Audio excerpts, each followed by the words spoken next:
Now we discuss the long questions of this chapter. So the first long question is, what are the 4 major requirements of life and what are the 2 limiting in terrestrial? पहले आपको बताना है कि 4 major requirement कौन से, जिनमें हमारे पास water है, न्यूट्रिएंट है, लाइट है, टेम्परेचर है, उनको आपको एक्सप्लेन करना है एंड बताना है कि एयर के अंदर या लैंड के ऊपर कौन कौन सी लिमिटेशन है। तो एक हमारे पास है एयर की, कि एयर जो है वो प्रेशर एग्जिस्ट करते हैं, दूसरा जो होता है वो डेफिशिएंसी ऑफ वाटर की, जिसके लिए हमारे पास कंजर्वेशन है, और तीसरा रेगुलेशन ऑफ टेम्परेचर की। तो उनको आपने जो है वो एक्सप्लेन कर देना और इसका आंसर जो है वो पेज नंबर 250 पे गिवन है। सेकेंड क्वेश्चन है, list some adaptation of desert plant. अब जो डेजर्ट के प्लांट्स होते हैं, क्योंकि वहाँ पर वाटर नहीं होता, टेम्परेचर बहुत हाई होता है, तो वहाँ के प्लांट्स कैसे एडेप्टेशन करने हैं आपको बताना है कि उनकी जो रूट्स होती हैं वो डीप होती हैं, फिर उनके पास जो उनकी स्टेम्स होती है वो बुशी होती हैं, उनके जो लीव्स होते हैं वो रिड्यूस हो जाते हैं इनटू स्पाइंस। और इसी तरह हमने एनिमल्स की जब बात करें तो हम बताएंगे कि मोस्टली नॉकटर्नल होते हैं, यानी रात को निकलते हैं, क्योंकि रात को टेम्परेचर जो होता है वो ठीक हो जाता है। और फिर जो है वो उनकी कुछ बॉडीज के अंदर सेलुलर रिस्पायरेशन के थ्रू अपने वाटर को कंजर्व कर रहे होते हैं, और कुछ जो जैसे लार्ज मेमल्स होते हैं वो जो है वो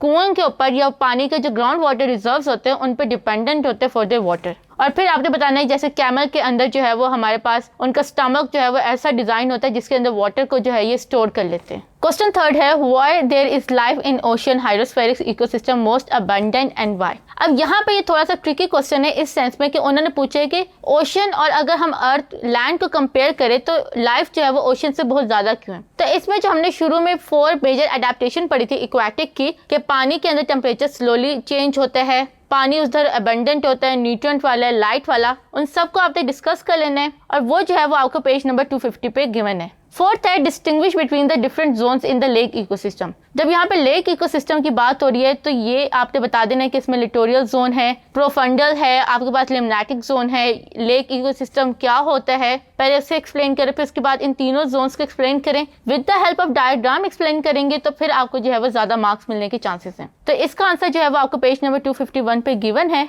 तो इसके साथ ही हमारी जो एक्सरसाइज है वो कंप्लीट होगी। आई होप आपको आज एक्सरसाइज भी जो है वो अच्छे से समझ आ गई होगी। दिस इज लाइबा तारिफ from tutorial.pk signing off. See you in the next chapter. Take care. Allah Hafiz.